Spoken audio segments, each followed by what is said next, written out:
आपको जीवन में हमेशा सुख मिले, यह बिल्कुल भी मुमकिन नहीं है। संसार में ऐसा कौन सा कुल अथवा वंश है जिसमें कोई ना कोई दोष या अवगुण ना हो। प्रत्येक व्यक्ति किसी न किसी रोग का सामना कर रहा है। चाणक्य का मानना है कि यह बात बिल्कुल ठीक है कि इस दुनिया में कोई विरला ही वंश अथवा कुल ऐसा होता है जिसमें किसी प्रकार का दोष ना हो।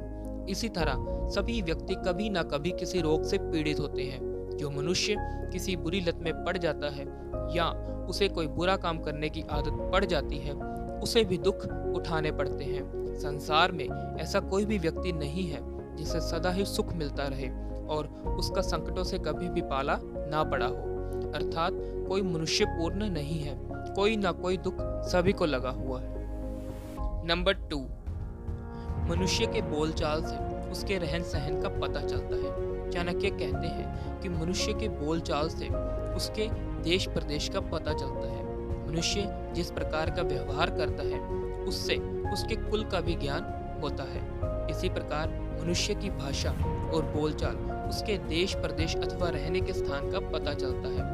मनुष्य जिस प्रकार का किसी के प्रति आदर प्रकट करता है उससे यह स्पष्ट हो जाता है कि उसका स्वभाव कैसा है।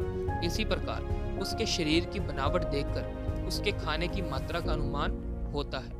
बनावट और उसका व्यवहार किसी भी मनुष्य के मन की स्थिति को पूरी तरह से बता देता है, लेकिन इसके लिए अनुभव अपेक्षित है। इसलिए आपके बोल चाल से आपके रहन सहन का पता चलता है। नंबर 3, दुष्ट व्यक्ति और सांप, इन दोनों में से किसी एक को चुनना हो तो दुष्ट व्यक्ति की अपेक्षा सांप को चुनना ठीक रहेगा, क्योंकि सांप समय आने पर ही काटेगा, लेकिन बुरा इंसान हर समय हानि पहुंचाता रहेगा। चाणक्य का मानना है कि दुष्ट व्यक्ति सांप से भी अधिक हानिकारक होता है। सांप तो आत्मरक्षा के लिए आक्रमण करता है, परंतु दुष्ट व्यक्ति अपने स्वभाव के कारण सदैव किसी न किसी प्रकार का कष्ट पहुंचाता रहता है। इस प्रकार दुष्ट व्यक्ति किसी सांप से भी अधिक घातक होता है। नंबर 4, हमेशा सहयोगियों का चुनाव करते समय उनके कुल और संस्कारों का विचार अवश्य करना चाहिए।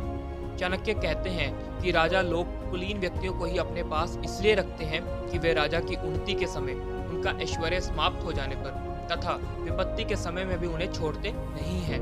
राजा लोग हमेशा महत्वपूर्ण पदों पर सिर्फ उत्तम कुल वाले व्यक्ति को ही नियुक्त करते हैं, क्योंकि उनमें उच्च संस्कारों तथा उच्च शिक्षा के कारण एक विशिष्टता होती है।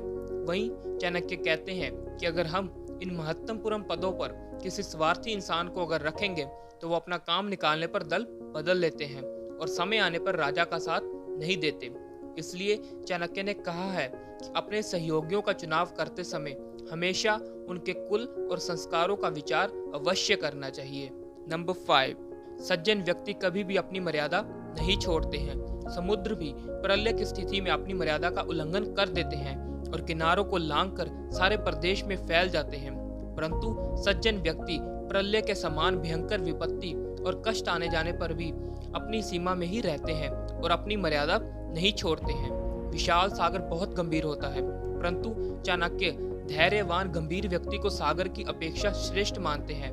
प्रलय के समय सागर अपनी सारी मर्यादा भूल जाता है, अपनी सभी सीमाएं तोड़ देता है और जल थल एक हो जाता है, परंतु श्रेष्ठ व्यक्ति अनेक संकटों को सहन करता है और अपनी मर्यादाएं कभी पार नहीं करता। नंबर 6, मूर्ख व्यक्ति से हमेशा दूर रहना चाहिए, क्योंकि मनुष्य दिखता हुआ भी वह 2 पैरों वाले एक पशु के समान है। वह सज्जनों को उसी प्रकार कष्ट पहुंचाता है जैसे शरीर में चुभा हुआ कांटा शरीर को निरंतर पीड़ा देता रहता है। कांटा छोटा होने के कारण अदृश्य हो जाता है और शरीर में धंस जाता है। मूर्ख की भी यही स्थिति है, वह अनजाने में दुख और पीड़ा का कारण बनता है। अक्सर लोग मूर्खों की ओर ध्यान नहीं देते, वे उसे साधारण मनुष्य ही समझते हैं, लेकिन मूर्ख व्यक्ति हमेशा नुकसान ही पहुंचाता है। आपके जीवन में भी कोई मूर्ख व्यक्ति है तो आपको उससे दूर हो जाना चाहिए, क्योंकि ऐसा इंसान सिर्फ आपको कष्ट ही पहुंचा सकता है, ना कि आपको कभी फायदा देगा। नंबर 7, शिक्षा हर व्यक्ति के लिए महत्वपूर्ण है। यदि कोई व्यक्ति किसी अच्छे कुल में जन्म लेता है और देखने में भी उसका शरीर सुंदर है, परंतु वह विद्या से हीन है, तो उसकी स्थिति भी ढाक से उसी फूल के समान होती है जो गंध रहित होता है। ढाक का फूल देखने में सुंदर और बड़ा होता है, परंतु जब लोग यह देखते हैं कि उसमें किसी प्रकार की सुगंध नहीं है तो वे उसकी उपेक्षा कर देते हैं। ना तो वह किसी देवता के पूजन में चढ़ाया जाता है और ना ही साज श्रृंगार में किसी उपयोग किया जाता है। इसलिए यदि आप किसी बड़े कुल में पैदा हुए हैं और आपको अच्छा शरीर, सुंदर शरीर मिला है, लेकिन आप अगर विद्या से हीन हैं तो आपका कोई महत्व नहीं है। इसलिए चाणक्य का कहना है कि शिक्षा हर इंसान के लिए महत्वपूर्ण है। सो थैंक यू दोस्तों, ये थी हमारी आज की वीडियो जिसमें हमने बात करी है चाणक्य नीति के अध्याय 3 के बारे में। अगर आपको अध्याय पहला और दूसरे की वीडियोस देखनी है तो आप ऊपर दिए गए आई बटन पर क्लिक करके वीडियोस देख सकते हैं। सो आप हमारी वीडियो को अभी लाइक, शेयर और कमेंट करके जरूर बताइएगा कि आपको ये वीडियो कैसी लगी। Thank you.